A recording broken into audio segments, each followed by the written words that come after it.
The moment someone starts controlling your mind, you stop trusting yourself. Not all at once, quietly, gradually, until one day you notice something is wrong.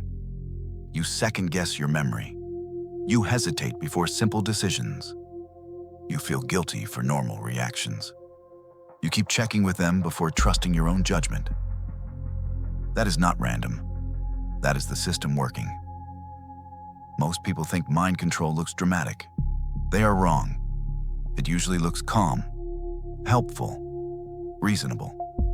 That is what makes it dangerous, because if it felt like control, you would resist it.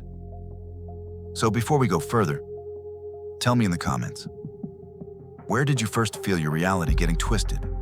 At work, in a relationship, or online? Stay until the end, because by the end of this video, you will know the 6 signs someone is trying to control your mind, how the pattern works, and how to break it before you lose trust in yourself completely. Here's how it starts. Not with force, with confusion. Someone says, "Are you sure that happened?" "I don't remember it that way."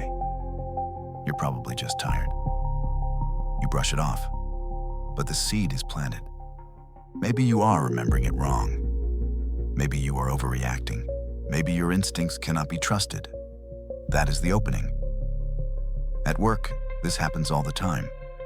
A manager says, "I never said that." You misunderstood. That's not what I meant. Soon, you are saving email, replaying conversations, and writing everything down just to feel sane. That is not leadership. That is conditioning. In relationships, it gets worse. A partner keeps rewriting what happened, calls you sensitive for reacting, tells you the pattern you notice is all in your head. And slowly, you stop trusting your feelings, your memory, and your own read of reality.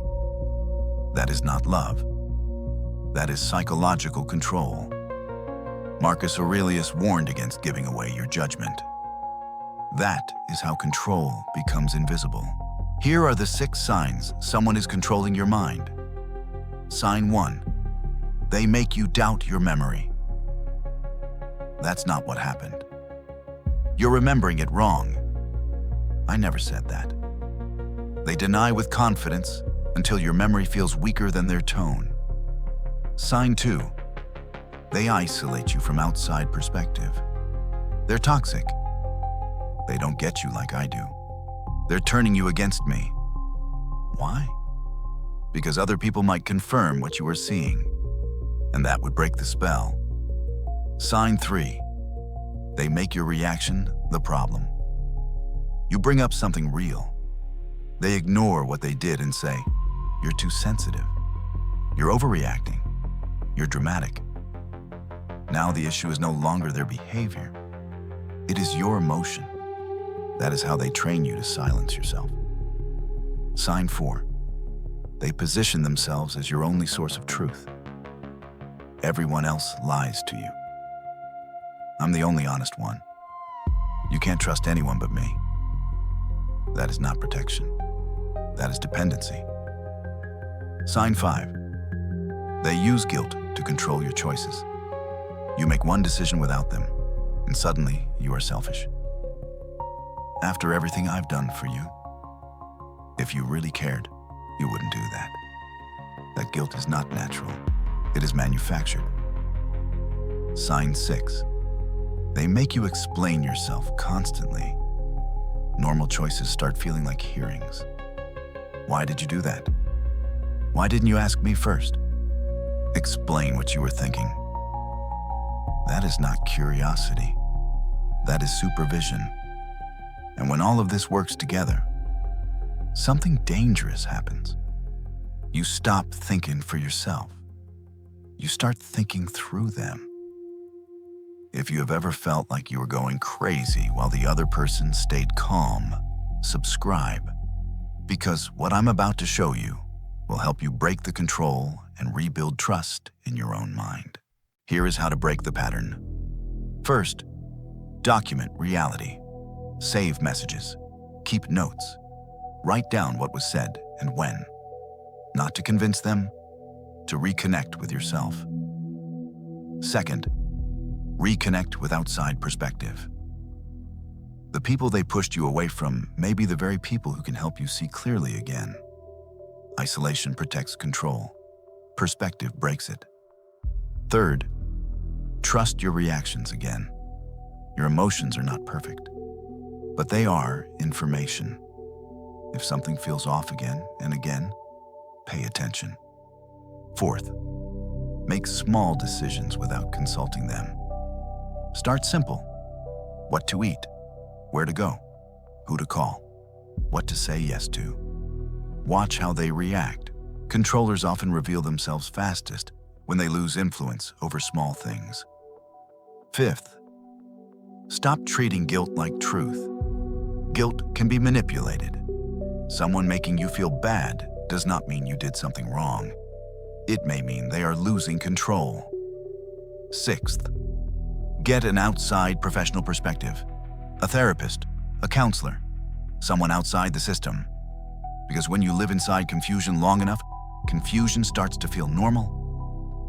Seventh, do not rush the exit.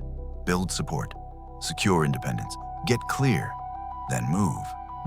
Because the moment controllers feel you slipping away, they often escalate. Final truth. Mind control works because it rarely feels like control while it is happening. It feels like care, guidance, correction, concern. That is why so many people miss it. But once you see the signs, the fog starts to lift. Document reality. Reconnect with honest people. Trust what you feel. Make choices without permission. Reject weaponized guilt. Get support. Plan carefully. Your mind is yours. And the moment you reclaim it, you begin to see clearly again. Maybe for the first time in months. Maybe for the first time in years. Watch the signs. Trust yourself. And never let someone train you to doubt your own reality. And this is where most people finally understand the truth. Silence is not just protection. It is revelation. The moment you stop reacting, you stop hiding people from themselves. Without your anger to work with, without your explanations to feed on, without your attention to pull from, they start showing their real structure. Some people calm down, respect the boundary, adjust their tone. Others get sharper, more entitled, more desperate for access.